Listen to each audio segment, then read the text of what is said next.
Hi and welcome to tonight's festive History Bites.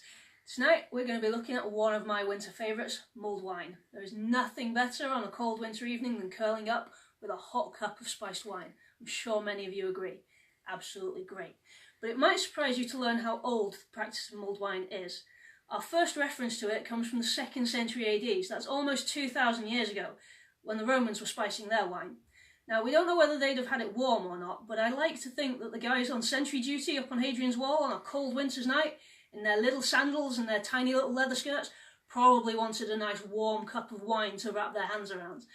The Roman one would have been much more sweeter than ours. They would have had honey in it, sort of fennel type things, aniseedy flavours mostly, so very, very sweet. But we also know the Romans had a practice of watering down their wine so it wouldn't be as strong. So odds are alcoholic content ours is stronger. Theirs would have been a lot sweeter.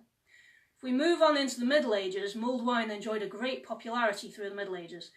The thing with this is that water was highly unsafe to drink. You were likely to die of some disease or other just by drinking the stuff, so you wouldn't want to get near it. The only other thing to drink then was mead, a very sweet ale that was likely to leave you inebriated and utterly incapable of doing anything if you drank too much of it. Mulled wine, warm spiced wine, again, what could be better on a winter night? But mulled wine had another added bonus. It was very potent as a health drink. Everybody loved it for health. Why?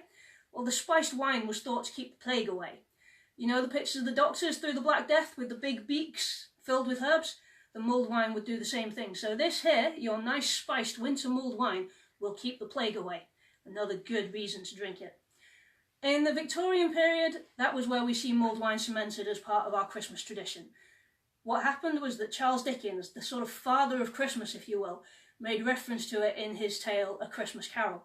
This is where most of our Christmas traditions that we enjoy comes from today, and so thanks to a quick reference from Mr. Dickens in his book, mulled wine is a staple of Christmas tradition for most adults in the UK.